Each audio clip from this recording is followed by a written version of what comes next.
एक बार फिर से स्वागत है आप सभी का सामाजिक न्याय की पाठशाला में। साथियों, उम्मीद करता हूं कि आप गुलामगिरी के पिछले सभी परिच्छेदों को देखते आ रहे हैं और आज की इस वीडियो में उसके आगे के परिच्छेदों की शुरुआत करेंगे। तो चलिए साथियों, वीडियो को ज़्यादा लंबा ना करते हुए हम आज की टॉपिक्स की शुरुआत करते हैं। नमस्कार, मैं मनीष शेखर और आप देख रहे हैं गुलामगिरी पुस्तक के 9वें परिच्छेद को। इस परिच्छेद में महात्मा ज्योतिबा फुले वेद मंत्र और जादू का प्रभाव, अनक्षर पढ़कर मारना, भक्ति की दिखावा करना, जप, चार वेद, ब्रह्मजाल, नारदशाही, नया ग्रंथ के बारे में महात्मा फुले जी बहुत ही तार्किक और वैचारिक तरीके से व्यक्त किए हैं। और जो सबसे इम्पोर्टेंट बात है, उसमें शूद्रों को पढ़ने पढ़ाने पर पाबंदी, भागवत और मन संहिता में असमानता, आज बहुत सारे तथ्यों पर विचार विमर्श किए गए हैं। तो साथियों, इन सभी को जानने समझने के लिए वीडियो में लास्ट तक बने रहना बहुत ही जरूरी है। धोंडी राव महात्मा ज्योतिबा फुले से पूछते हैं, सचमुच में आपने उनके मूल पर ही प्रहार किया है।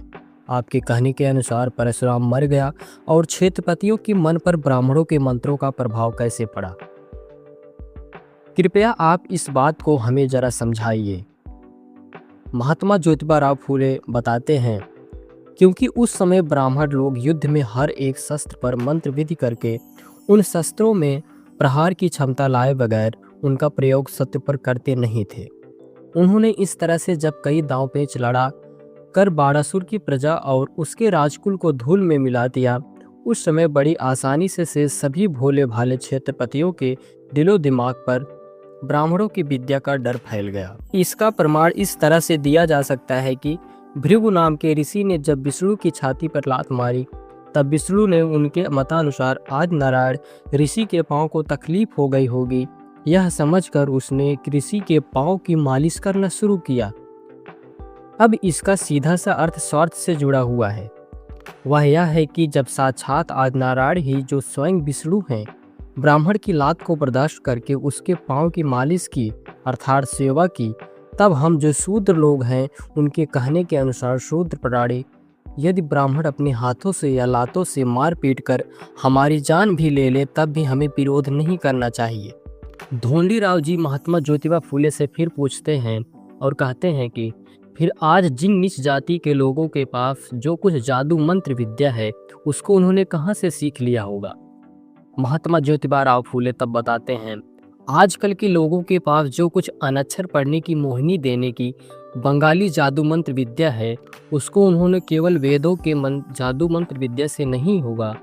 ऐसा कोई भी नहीं कह सकता है क्योंकि अब जब उसमें बहुत हेर फेर हुई है, बहुत शब्दों के उच्चारणों का अवरंश हुआ है, फिर भी उसके अधिकांश मंत्रों और तंत्रों में ओम नमो ओम नमः, ओम ही नमः आदि यंत्रों के वाक्यों का भी भरमार है। इससे यह प्रमाणित होता है कि ब्राह्मणों के मूल पूर्वजों ने इस देश में आने के बाद बंगाल में सबसे पहले अपनी बस्ती बसाई होगी।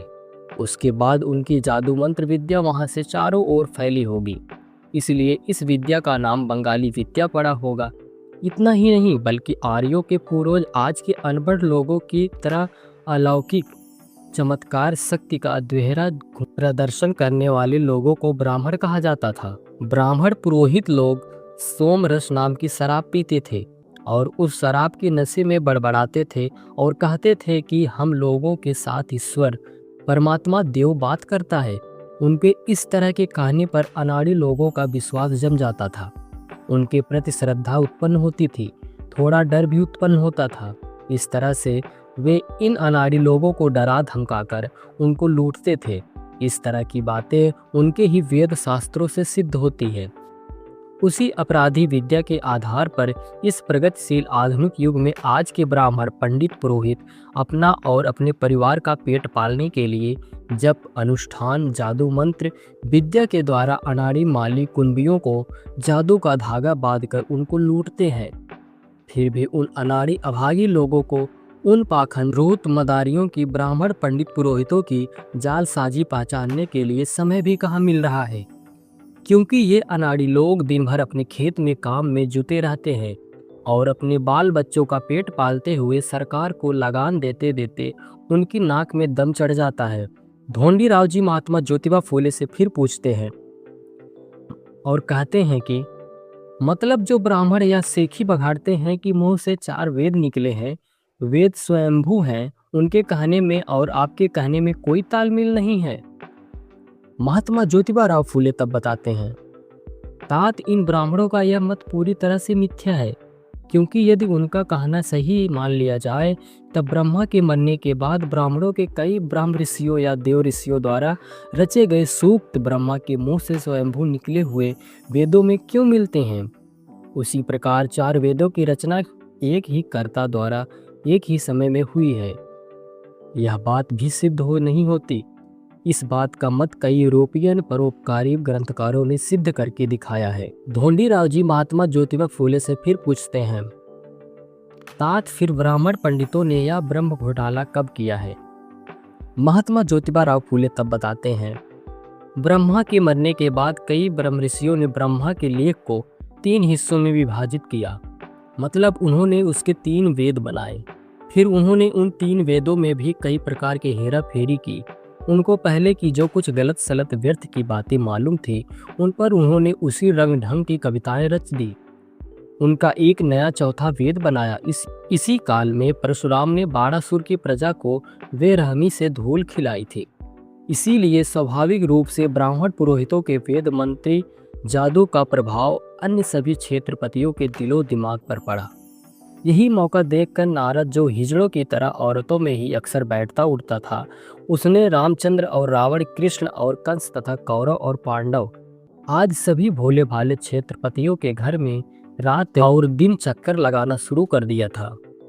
उसने उनके बीबी बच्चों को कभी अपने इकतारे वीणा से आकर्षित किया तो सभी इकतारे के तार को तुनतुना बजाकर और उनके सामने थर थर नाचते हुए तालियां बजाई और उनको आकर्षित किया। इस तरह का स्वाग रचकर और इन क्षेत्रपतियों को अपने परिवारों को ज्ञान का उपदेश देने का दिखावा करके अंदर ही अंदर उनमें आपस में एक दूसरे की चुगलियां लगाकर झगड़े लगवा दिया और सभी ब्राह्मण पुरोहितों को उसने आज़ाद करा दिया।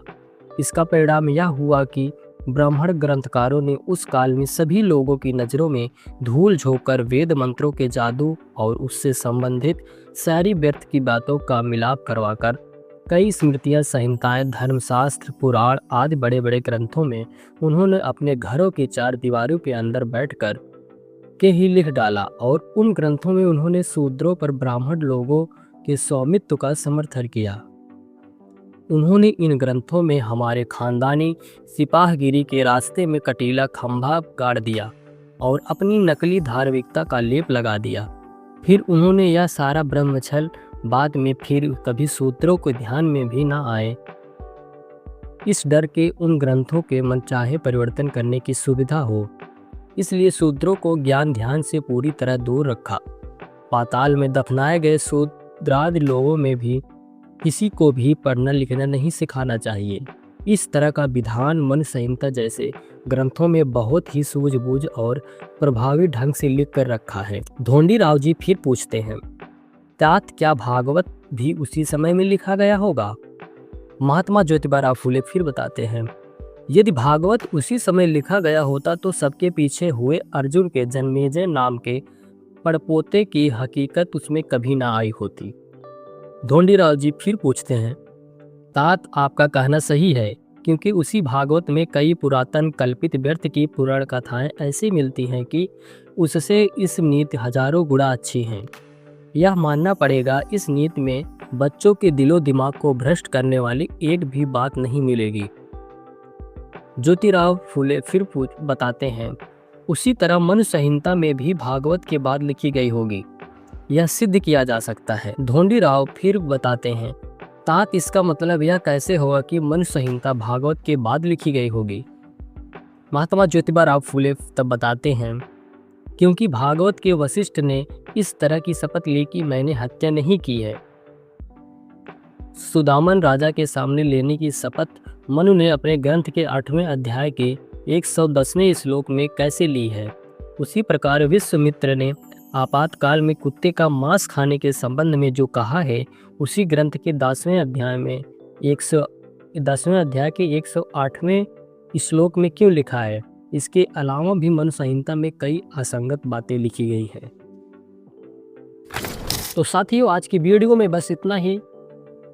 अगले परिच्छेदों के वीडियो देखने के लिए चैनल को सब्सक्राइब करें। फेसबुक पर देख रहे हैं तो पेज को फॉलो करें, और वीडियो अच्छी लगी हो तो लाइक कमेंट जरूर करें। वीडियो को लास्ट तक देखने के लिए आप सभी का बहुत बहुत धन्यवाद।